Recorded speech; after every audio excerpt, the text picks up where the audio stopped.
Support comes from St. Louis Public Library Foundation, helping the library serve children and their families with programs and services needed to become lifelong readers. More information about the foundation is at slpl.org. This is St. Louis on the Air from St. Louis Public Radio. I'm Elaine Cha. Missouri is home to many cultures and cuisines from indigenous peoples to members of various diaspora communities.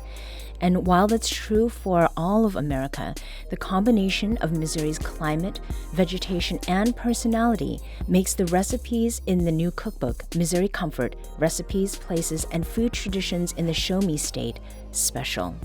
Here to talk about Missouri Comfort are its two co-authors. First, we have Chef Mathew Unger. Welcome, Mathew. Thank you for having me.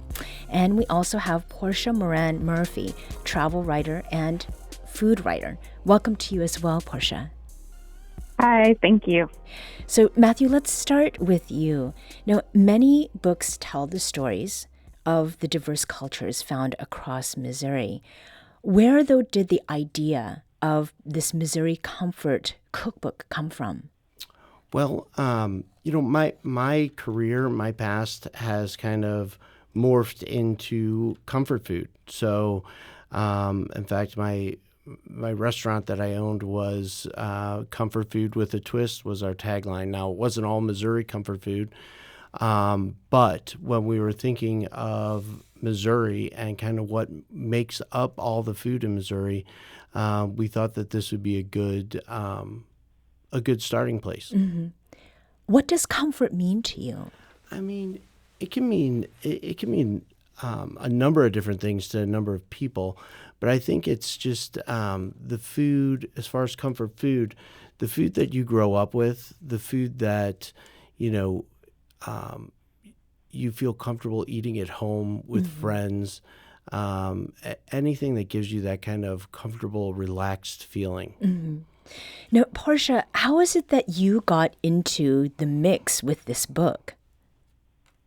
Well, I've been a travel and food writer for many years, and I had written an article for Missouri Life magazine about butcher shops around the state and how that was kind of growing in popularity. And Josh, who owns the publisher for the book, and Mathew reached out to me. They had read the article, and they kind of asked me to join the project and provide some context around the recipes, a little bit of history, and kind of just give some backstory to bolster the recipes in the book. Mm-hmm. And we just heard Mathew talk about what his understanding of comfort is. Do you share the same kind of definition? And is that part of the reason you decided that this is a project that you wanted to work on as well? Yeah, definitely. I mean, I love food. I love writing about it. I love eating it. So it always brings me a lot of joy.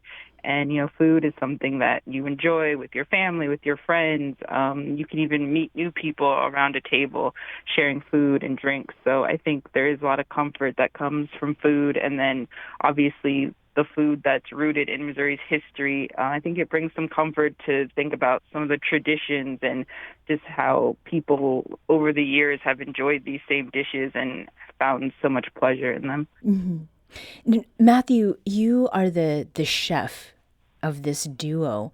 How long did it take to gather the recipes that are in this book? It's funny. A lot of the recipes were already developed. A lot of recipes from the restaurant or family recipes that I've already had.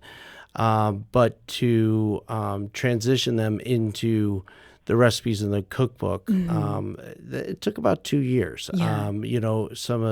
Some of Grandma's recipes were a pinch of this and a handful of that, and you kind of have to translate that into a half a cup or a teaspoon or what have you. So it took a minute to get them all together, but I had a good idea of the bones, the structure of what we wanted to do in the book from the very beginning.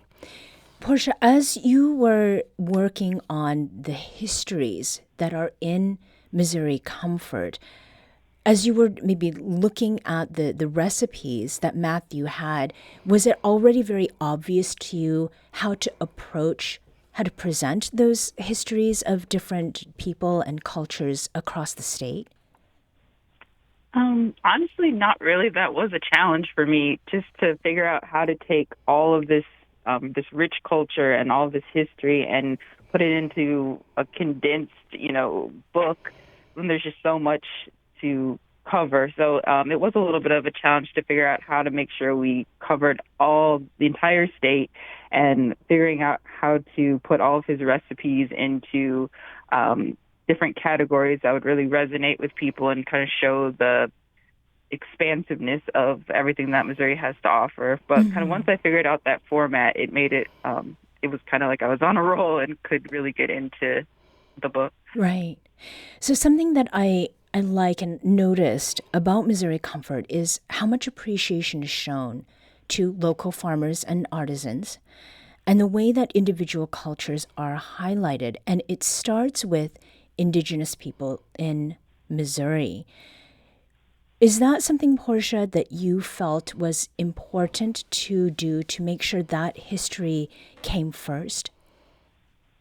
Yes, definitely. I mean, obviously, our local farmers are such an important part of us having this fresh, delicious food that we get to enjoy in Missouri. So I definitely wanted to highlight them and make sure that people realize that there's so much good food that we can buy in our local neighborhoods and areas. And then being able to highlight indigenous people and enslaved Africans and the contributions that they contributed to Missouri's food culture and how it's still kind of seen with what we have today. That was really important to me, to make sure that those voices that aren't always elevated were mentioned in the book. And Mathew, for your part, the order of recipes that are in the book, what was important to you to include in all of this, sort of from the chef side of things? Right. I think the core of the entire book is that every recipe touches Missouri in one form, whether it was grown here or whether it is a recipe from here, or whether it was a recipe maybe brought from Eastern Europe and developed here and morphed into a new recipe because of what we have to offer here in Missouri that maybe they didn't have in Germany, or we had to substitute a specific product. So yeah, I think just the core of what makes Missouri food Missouri. So, there's chapters on ethnicities. I just mentioned Germany, but there's, Italian settlers, there's English settlers, there's Irish settlers, but then there's also, a lot of food that's grown here that we use in recipes, whether it be soybeans or corn or morel mushrooms. And then there's a lot of recipes that were created here, whether it's the barbecue from Kansas City or the barbecue on this side of the state in St. Louis, or, we talk about toast raviolis and gooey butter cake and pork steaks, all recipes that are from Missouri that we have to include in a book if it's about Missouri comfort foods. You mentioned German recipes at the beginning. Is there a recipe in the book that is German Missourian?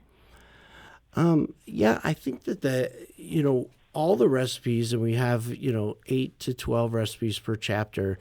And, to hit on Germany, for example, we talked about Hermann, Missouri, and the big influx of German settlers in Hermann, and we talk about a number of the restaurants there and what to expect. But I think what you notice is they're not traditional recipes. So the schnitzel and spätzle recipes, we're going to use what we have here, which is an abundance of pork. So you have more pork rather than veal in that recipe. So are they specific to Missouri? No, but they're, if you will, German recipes or Italian recipes that have morphed by coming into this area. Porcshe, are there any bits of history that you learned and that you find yourself sharing, because of the work that you've done with this book, foods that maybe also that you have enjoyed that you had not had before?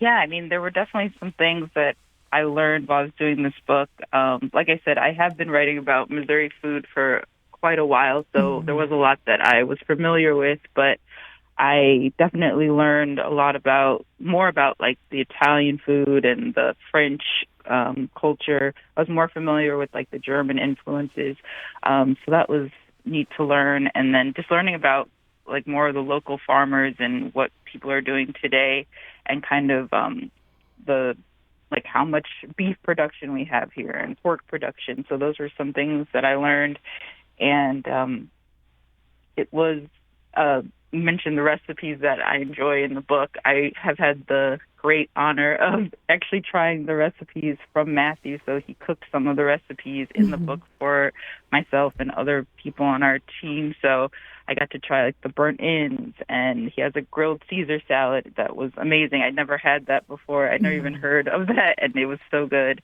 And the sour cream cucumbers that are in the book, those are really great, and they're really easy to make as well. So I like, things that taste great and that are easy. So those are a few that I really enjoyed that I got to have directly from Chef Unger. Porcshe, you really hit the nail on the head there with the recipes. I would say every recipe in the book is approachable, even for beginners. With that said, a tenured chef would enjoy the book as well, or the recipes as well, because it gives an idea or a starting point that they could morph that recipe into their own. But it really is a good idea of where to get recipes that you wouldn't normally think of. Right. We're speaking with Mathew Unger, chef and co-author of Missouri Comfort, and Porcshe Moran-Murphy, travel and food writer and also co-author of Missouri Comfort. So there's a recipe in Missouri Comfort for a dish that our producer Maya Norfleet calls iconic, and that is the St. Paul sandwich. And I heard something very bad about you earlier. Yes, so please go ahead. You've never had a St. Paul sandwich. No, I have You've not. been in St. Louis for 10 years? Yes, so I've lived here just over a decade, and it is iconic because it's really only found right in the St. Louis area at Chinese fast food restaurants. And I will say, when my friends found out that I was moving here, they told me that they wanted me to try the St. Paul sandwich and report back to them. So it is, it's egg. Yes. And what else is in it? It's basically egg foo young on a sandwich. So, you can put whatever fillers you want on it, whether it's chicken or pork or I love bean sprouts in mine. And then they put it on white bread with mayonnaise, lettuce, and tomato, and that's your sandwich. And it's the kind of bread that you could ball up. Oh, yes. Yeah, it's not, we're not going for nutritional value here in this bread. Right. And so what is the appeal of this sandwich? Porcshe, you've had lots of food in Missouri. Are you also someone who has had many St. Paul sandwiches in your day? No, I have to confess, I'm in the same boat as you, that I had never even heard of the St. Paul sandwich until I started working on this book, and Mathew showed the recipe. So, yes, it was a new thing for me. Okay. So, well, I've had one, so at least one of us has had one. Right. Well, I think I will be trying one either today or tomorrow, so I can report back about that. Now, are there any dishes that did not make this edition of Missouri Comfort, Mathew, that would be among shoo-ins maybe for a future edition? There were the one that I've heard the most about was the meatloaf recipe from the restaurant. A lot of old customers, I guess they're not old customers, previous customers of the restaurant really enjoyed that recipe, and so that did not make the cut, but probably will going forward. And if we do decide to do another book, I think we'll focus more on day parts. So breakfast, lunch, dinner, snacks, desserts, so forth, rather than how we laid it out this time, which was regions, ethnicities, and specific food like barbecue or food that's indigenous to Missouri. So the process of selecting the recipes for this book, how did you go about doing that? It's funny. It kind of morphed when we originally came up with this concept. We were going to get a lot more input from restaurateurs and maybe even have them submit recipes. However, giving the lack of time that a lot of these restaurateurs or chefs have, we basically it kind of morphed into this. Once we had the chapters done, we knew about how many recipes we wanted to do per chapter, which was 8 to 12.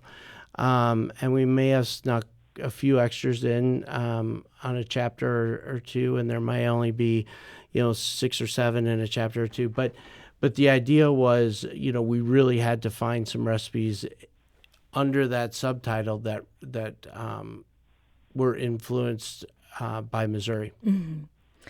So Porcshe, I am curious because you said that you have not had the St. Paul sandwich, and you did say that you tried many of these dishes that are in the book thanks to the culinary skills of Mathew. Have you made any of the recipes that are in the book, and which ones did you try and maybe share with other people? Well, I don't really have a lot of time to cook, honestly, so I'm really looking forward to working on some of these over the holiday season, and I'm hoping that a lot of people that get the book will also do that as well. There's some recipes like the bourbon bread pudding. I'm really excited to try that, and I think that would be great for, Thanksgiving or Christmas. The candied walnuts are another one that I'm really excited about because I always love to get like a bag of candied nuts at different fall festivals and things. So those are two that I'm definitely wanting to do at home, and I can kind of have more time to just enjoy time in the kitchen. So one of the things that occurs to me, I have spent a lot of time living in many different places, and there have been times when I have craved something that is from home, and specifically not necessarily from a region, but something that I used to have at home with my mom, my family. Are there any recipes in here, Mathew, that capture some of what it is you grew up eating and really encapsulates what that family and home connection has been for you? Sure. A lot of the dishes actually are from my childhood or growing up. My father's family was from Austria, and my mother's family was from Ireland. So a lot of the Irish or German influenced dishes are from my childhood. Beef stroganoff, for example, would probably be the one that sticks out. My grandma used to make that, and it was one of my favorites. When I was a young lad, I would call it meat stroganoff, not beef stroganoff, but that was one of my favorites. But even like the chicken paprikash, which grandma would call cream chicken, we didn't know it as paprikash necessarily. That's just how she made it. It was a family dish. And then the on the flip side, the Irish soda bread really hits home for me. It was I remember St. Patrick's Day every year. Grandma would make a loaf for the whole family and then make a separate loaf just for me, which I don't know what that says about me, but I really always enjoyed that bread. Now, the final section of Missouri Comfort is titled The New Era of Eats, Missouri's Evolving Food Scene. And in it, several foodie and critic favorites are listed, and that includes St. Louis's Manurui, Rated Test Kitchen, Sweet Art Bake Shop and Cafe, and Mescarim. Now, this section is also where you both make a statement, Missouri's food scene is worthy of national attention. So, Porcshe, I mean, what do you think people who see Missouri as flyover country are missing when they ignore or perhaps dismiss this state's food culture? I think people are really missing out if they underestimate what Missouri has to offer for food. I mean, I think just looking at the cookbook with all the different cultures and like kind of global influences that we have here, I think people don't realize that we can kind of almost tour the globe without leaving Missouri as far as food is concerned. And I think a lot of people think about barbecue in Missouri, which is obviously something that we're really proud of, but we also just have so many cultures represented here. And then, as I talked about in the book, just some of the national awards that we've won. There's world-class eateries here, and I think it's definitely worth exploring. And I think even people that live in Missouri don't necessarily realize all that we have to offer and all the creativity and the innovation that's happening. So I'm hoping that when people get this book, that'll really encourage them to get out and explore, not only just in the kitchen making these amazing recipes, but also jumping in their car and driving around the state or just driving around their city and trying all these great restaurants that we have. Mm-hmm. So this is the last thing that I want to ask each of you about. In the introduction of the book, there's a sentence there, a couple of them. It says that this is not just a cookbook. It's a love letter to the Show Me State's culinary soul, an invitation to grab your apron, sharpen your knives, and set your GPS for delectable discoveries. So there isn't a whole lot about beverages here, but from each of you, I'd like to know, what Missouri comfort suitable drink should I sip as I make dishes in this book and read about Missouri history? Mathew? Sure. I think beer is a big part of Missouri's culinary history, both in St. Louis with Anheuser-Busch InBev and on the other side of the state with Boulevard. And now we've seen a number of different microbreweries. We just did a tasting down at Rockwell, which is a local microbrewery here, the other night. And then the wine scene is unique in Missouri. Now, you don't see a lot of wines exported from Missouri, but a lot of the wines that we're making here are very good and go very well with the cuisine as well. All right. Porcshe, what's your recommendation? Well, we do have a chapter in the book on wine, beers, and spirits. So we do talk about some different places around the state that we would recommend you go to try some different beverages. But for me personally, I like wine. So I love going to Herman and touring the wineries there, going up to Augusta, which is absolutely gorgeous, and drinking the wines there. So my recommendation would be to pair wines. Of course, we have the Norton, which is our state grape, so that's always a good one for beef and beef dishes and things like that. So that would be my recommendation. Thank you so much for those. Travel and food writer Porcshe Moran-Murphy and Chef Mathew Unger are co-authors of the cookbook Missouri Comfort, Recipes, Places, and Food Traditions in the Show Me State. Mathew and Porcshe, thank you so much for joining us today. Thank you for your time. Appreciate it. Thank you for having us.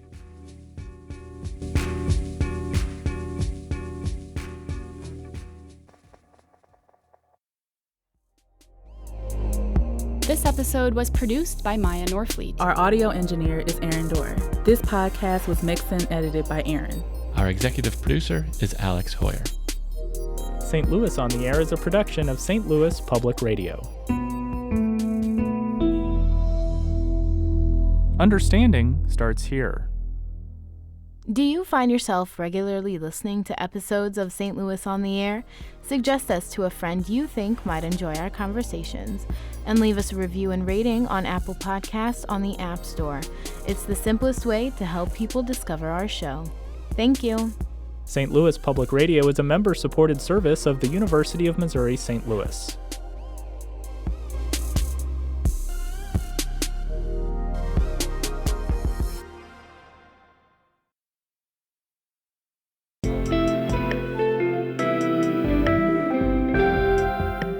The Gateway brings you the day's news each weekday from around the St. Louis region and the state capitals in Jefferson City. Our schools are accredited. We don't need this bill. And Springfield. How many more years must pass before lawmakers see time is of the essence? I'm Abby Larico. Join me each weekday for The Gateway on the STLPR app or wherever you get podcasts.